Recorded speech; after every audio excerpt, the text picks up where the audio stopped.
4, 3, 2, 1. Studio Classroom is Please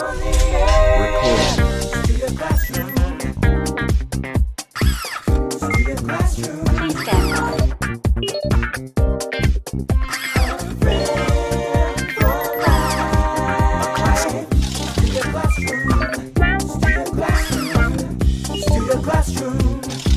Studio Classroom is on the air. Oh, hang on a second, Gray. We've got to say hi to everybody.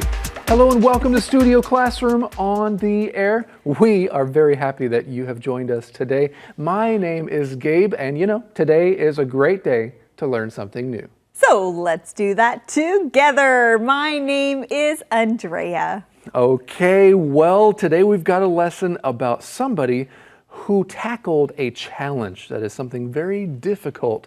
What is a tough challenge that you have done? Let's talk about that. Okay, yes, that's a great question.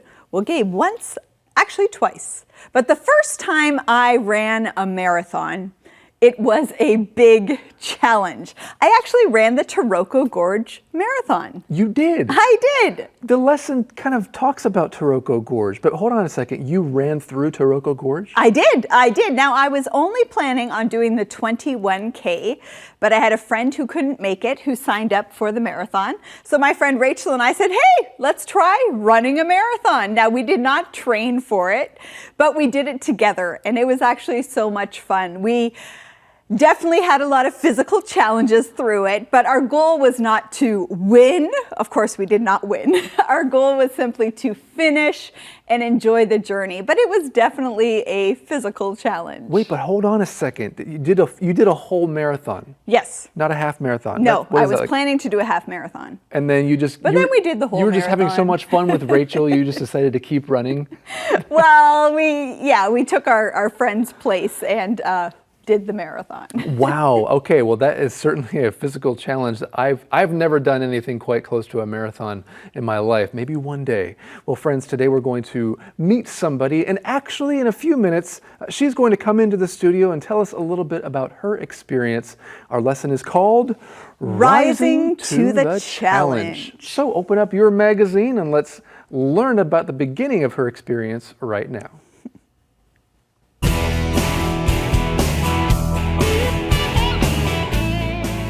Rising to the challenge. Cycling through the pain to reach the top.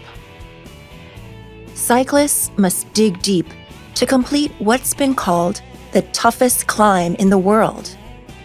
They race up to Wuling Peak to the finish line in the King of the Mountain KOM Challenge.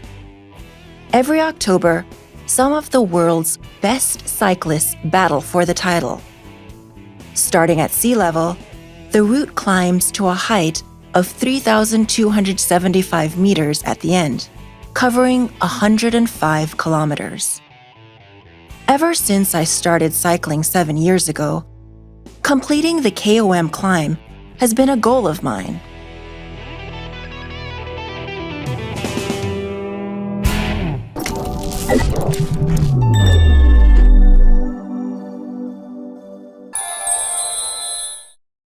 Hi everyone, welcome to Language Lab. I'm Jack. 我们来看 dig deep 这个片语动词，字面上的意思是深掘、深究，在课文里的意思是耗费大量的体力或资源。比如 climbers attempting to hike up Mount Everest must dig deep to make it to the top. 要挑战登上圣母峰的登山客，必须耗费大量的体力才行。或者是 The coastal area was badly damaged by the typhoon, so we are asking people to dig deep to help the people who live there. 沿海地区遭受台风严重破坏，所以我们请大家倾囊协助当地居民。再举一个例句 Wesley's parents had to dig deep to pay for his education, but it was worth it because now he's a doctor. Wesley 的父母得花很多钱让他接受教育，但是很值得，因为他现在是一名医师了。接着来看 route 这个名词，意思是路线。例如 What route do you usually take from home to work? 你从家去公司通常都走哪一条路呢？或者是 The surest route to poverty is to spend everything you make and never save anything. 把赚来的钱花光，并且从不存钱，就必定走向贫穷。Route 也可以做动词，意思是安排路线。譬如 Our tour was routed through France, Italy, and Germany. 我们的旅游路线包括法国、意大利和德国。Okay, let's get back to our teachers. Thank you so much, Jack. All right, friends, well, we thought it would be kind of fun to bring on the writer of this lesson to the show. Andrea took a little break, but actually I have some questions to quiz her on later. However, right now I would like you to welcome Linda to the show. Thank you for joining, Linda. Thank you for having me, Gabe. I'm so happy to be here today. This is great because actually Linda has written several lessons for Studio Classroom over the years. At least once every other, several months, you write a lesson, right? But then often it will be about your personal experiences as well. Linda is, and what we would say, an avid biker or avid cyclist, right? Well, to me, those two words are about the same. I use cyclist and biker to describe myself, but there can be a difference. Like for professionals, you definitely want to call them cyclists because the sport is cycling. Okay, so for professional people who use bicycles without a motor, those are called cyclists. Right. And so biker might have a different kind of meaning? Exactly. So bikers can also refer to people who ride motorcycles. And like you might see a pack of bikers riding motorcycles, and that would definitely not describe me. Are you sure? We're not going to see you one day driving a Harley Davidson down the street? Well, you never know. All right. Well, the cyclist, Linda, is here to tell us about her experience. And let's go right back to the title of our lesson because you called it Rising to the Challenge. Now, if you rise to the challenge, that means there's something difficult that you need to face, and you are going to face that challenge. You're not going to avoid it or ignore it or find some way around it. You're rising to the challenge. However, Linda, because your challenge was all about biking or cycling uphill, would you say that this is a play on words? I'd have to say it is, yeah. So because I was cycling up the mountain uphill, then yeah, it is a play on words. I'm rising to the top. That's right. The challenge is the road that is going uphill. That does sound like a challenge to me. Personally, Linda, I do fine on a flat stretch, no matter how long it is, 500 kilometers, 1,000 kilometers, I'm not going to get too tired. But even give me like a steady 3 degrees, 2 or 3 degrees uphill, I'm going to get tired after like 20 minutes. Yeah, it does make a big difference when there is even the smallest incline. You feel it immediately when you're biking. Yeah, exactly. Okay, so Linda rose to the challenge. Friends, is there a challenge in your life that you need to rise to, that you need to face? You could use this phrase as well. So we read here, cycling through the pain to reach the top. Well, they say no pain, no gain, right? Did you kind of feel that, or could you identify with that statement as you were writing? Very much so. And I knew that it was going to be difficult because this is the hardest ride on the island, and probably one of the hardest rides in the world. So it was going to take a lot in me to get up the mountain. Well, Linda, you wrote here, cyclists must dig deep to complete what's been called the toughest climb. Now, Jack just talked to us about that phrase, to dig deep, but that made me think of a related phrase or a similar idea, that is to psych yourself up. Now, friends, if you psych yourself up, you are trying to make yourself feel confident and ready to do something difficult. Linda, could you use that phrase in this situation? Oh, I definitely could. Because you feel tired, like you said, when you're going uphill, you feel the tiredness and you want to give up. But you have to dig deep, you have to work yourself up, you have to psych yourself up to get to that finish line, right? And you have to, you might not think you can do it, but you just have to believe that you can. That's right. So in a way, that is psyching yourself up, getting yourself to be more confident about something. Well, we see here they race up to Wuling Peak to the finish line in the King of the Mountain Challenge, every October, some of the world's best cyclists battle for the title. And so you said you started at sea level and the route climbs up to a height of 3,275 meters at the end. Did you do all of this in the race? Or was it a race, first of all? Well, I wasn't participating in the official race, like the official race is the KOM challenge. I was still doing the route, most of the route that the KOM challenge covers. Oh, okay, I see. Well, there's some beautiful scenery along the way, friends. Right now it's time for us to learn something new in today's Info Cloud.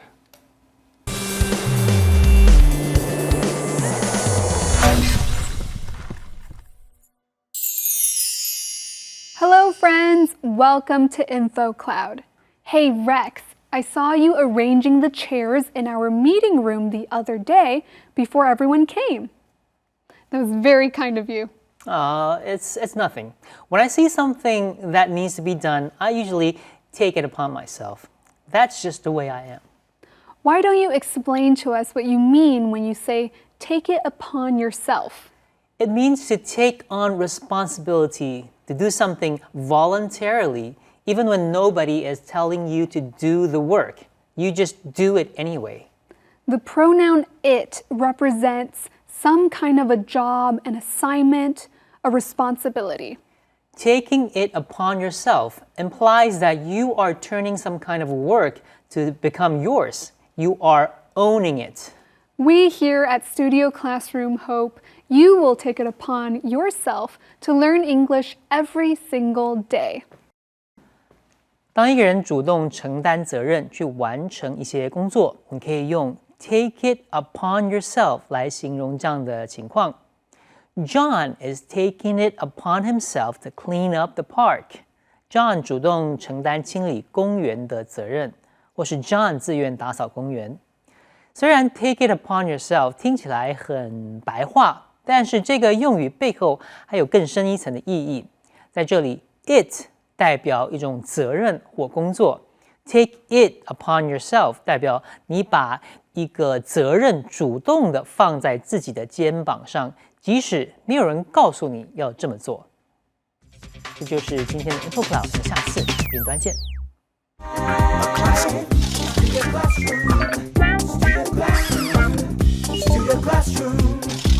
Studio Classroom is on the air.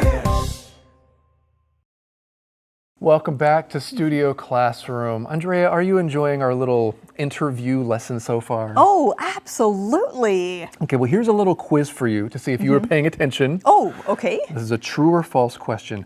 Linda did the official King of the Mountain challenge. Oh, Gabe, this is hard. I'm going to say true.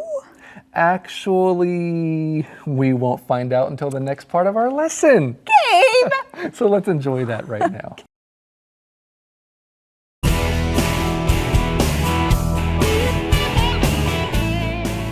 Rising to the challenge. Every year, I thought that I needed to prepare for it and used that as my excuse. But looking back, I realize I would have been fine. Cycling uphill was no problem for me then. It was thrilling. Now, it's exhausting. Last summer, I finally decided to take on Wuling with some friends. Our 89-kilometer route started at the base of the mountain and was a little shorter than the official KOM race. But it's the final 10 kilometers that are the most grueling. This is the steepest part and what makes the climb so brutal.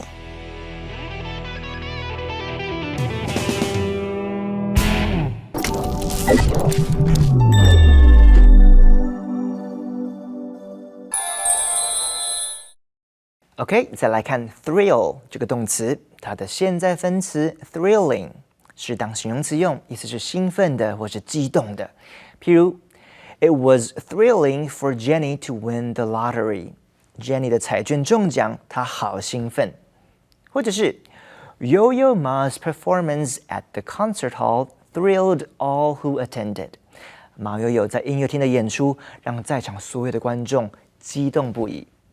再举个例句 Ian was thrilled when he was accepted to Northwestern University for his undergraduate degree. Ian 被西北大学录取进入学士班，他非常兴奋。最后来看 brutal 这个形容词，意思是严酷的、苛刻的。譬如 The hike up Jade Mountain was brutal for Penelope, but everyone else seemed to really enjoy it. 攀登玉山对 Penelope 来说是一大考验，但是其他人好像都非常享受。或者是 Let me speak with brutal honesty. Your work is very sloppy, so we have to let you go. 让我直截了当地说清楚，你做事很草率马虎，所以我们不得不让你离开。最后再举个例句 Last winter was brutal with below zero temperatures for over a month and tons of snow. 去年冬天非常冷，气温在零下的时间超过1个月，而且下了好多雪。All right, let's get back to our teachers. Thank you for a thrilling language lab, Jack. Okay, friends, let's get back to our lesson. Actually, I have a question for you, Linda, because in our last section, you used the word battle. Okay, every October, some of the world's best cyclists battle for the title. Why did you choose to use that word? Because like in a battle, you really have to prepare yourself. So it's not physical fighting, but it is some sort of fight. Like you have to fight tiredness. You have to fight feelings of self-doubt to overcome that challenge. So it's not just competing against other people. You're saying the battle is within in some way. You're fighting against a lot of internal emotions. Yes, and for me, it was probably more an internal battle because I had to, like you said before, psych myself up, try to not doubt myself and just believe that I could do it. Well, friends, see if you can notice or pick out some words that could be related to a battle or a fight throughout our lesson. We read here, every year I thought that I needed to prepare for it and used that as my excuse. I'm just curious, what's normally involved in preparing for a race or a bike ride like this? Well, I would say just lots of practice. You want to get as much practice as you can, especially going uphill, so you can build up your stamina so that you don't get tired as quickly. And in this kind of ride, you also want support. So I'm talking about the support car and people who are driving that car to support you during the ride. Well, we're going to get to that in a later part of our lesson. But you say here, looking back, I realize I would have been fine. You would have been fine going years ago, you mean, even without preparation? Yeah, I kept making excuses for not doing this ride. And, looking back, I think I was actually strong enough. Actually, I know I was strong enough, well, stronger than now. Is that partly because you were in the habit and maybe the routine of riding your bike anyway, and you would often, even go on uphill bike rides? I think it's because at the beginning, I just had this natural fitness, and that, unfortunately, that natural fitness has faded away over the years. So in the beginning, I think I was the strongest. I just had a lot of motivation. I didn't feel tired, and that's kind of changed. Well, you kind of hinted at that in our lesson when you wrote, cycling uphill was no problem for me then. It was thrilling. Now it's exhausting. Well, we see here, last summer, I finally decided to take on Wuling with some friends. Now, that phrase, to take on something, it could mean to be willing or ready to fight or compete against something. Is that kind of how you felt? I did, yes. So again, it kind of goes with this theme of going into battle, fighting someone. When you take someone on, like you challenge them. So I think it definitely applied to what I was doing, but it helped you go in a group, to go with friends so that you could support each other. Yeah, for sure. Well, friends, think of another situation where you could use that phrase. Well, this route is a little shorter than the official KOM race, but it's the final 10 kilometers that are the most grueling. Tell me what that word grueling means to you, Linda. It's the most tiring, the most exhausting part. Something that is grueling takes a lot out of you, and it takes a lot of effort. That's right. Sometimes we talk about a grueling task, something that you have to do, but it's really unpleasant and it's exhausting. Okay, we see the steepest part here is what makes the climb so brutal. There's another word that we could use when it comes to challenges, and that's the word tackle. Let's see how the word tackle is used in a skit.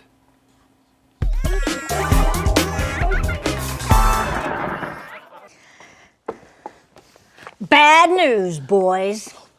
Our company has a big problem. A challenge that we need to tackle. A big challenge, ma'am? Something we need to face? Yes, a big problem, but we will tackle this problem. And we will solve it. Yes. Because we are a team. We deal with this problem. We deal with it directly. We will tackle it. Yes. We will face it. That's right. And we will not fail because we are a team. That's right. And we will never give up. No, we won't give up. We'll tackle this. We will overcome. So let's get out there and meet this difficulty. Let's tackle it, guys. Yes. Yeah. All right. Great. Teamwork. Yes. All right. Boss, What is it, Smith? so what exactly is the problem? The problem is, I guess I forgot. But whatever it is, we will tackle it. Yes, we Yeah, will. Right. absolutely. That's Yeah, it. let's do Okay. this. Come on. Fist bumps, All right. come on. Yes. I got this. Yes. Yes. Yeah. Well, friends, speaking of challenges, I have a challenge for you and Andrea. We're going to play the game Word Match. On my board, I have a word. Actually, it's the word world. Now, I have completed this word with another word to make a new idea. Okay. Okay, so for example, friends, we've played this before for the SC challenge. If the word was water, you could guess, oh, is it waterfall or is it water bottle or something like that? Okay, Andrea, here is the word. I just said it. It's the word world. Would you like to have a guess as to how I completed this thought? World Wide Web. World Wide Web. That's not what I wrote down, but I like that. WWW is World Wide Web. Would you like a hint? Yes. Okay, this describes among the best, and it could describe people or things or something around the world. Among the best. It is World class. Is that it? World class is correct. Nice job, Andrea. I like it. Thank you. Okay, I have one too. You got one too? Now, Linda talked about a race. Okay, race. So I used the word race, but Race. now I made a new word. Okay, can I guess? Yeah, please do. And Well- guess along with Gabe. The first thing that came to mind is car. Is it race car? Ooh, no. Race, there's a phrase, race to the finish. Ooh, I like that. Race to the finish. But no. No, it's not that? No. Oh, man. Well, you talked about race car. Okay. Now, maybe a race car would race on this. Race track? That's it. Yes. Racetrack. So, of course, a car, you might watch a car race and they're on a racetrack, but you can also run on a racetrack. Andrea, we are world-class players right now. Really? I feel it too. Yeah, I do. you know. I feel it. And so are you, friends. You're doing a great job. We have more to learn about this lesson next time. So be sure to join us then right here on Studio Classroom. Friend endures at all times. A good friend lasts a lifetime. I am so proud to have you in my life. A good friend lasts a lifetime.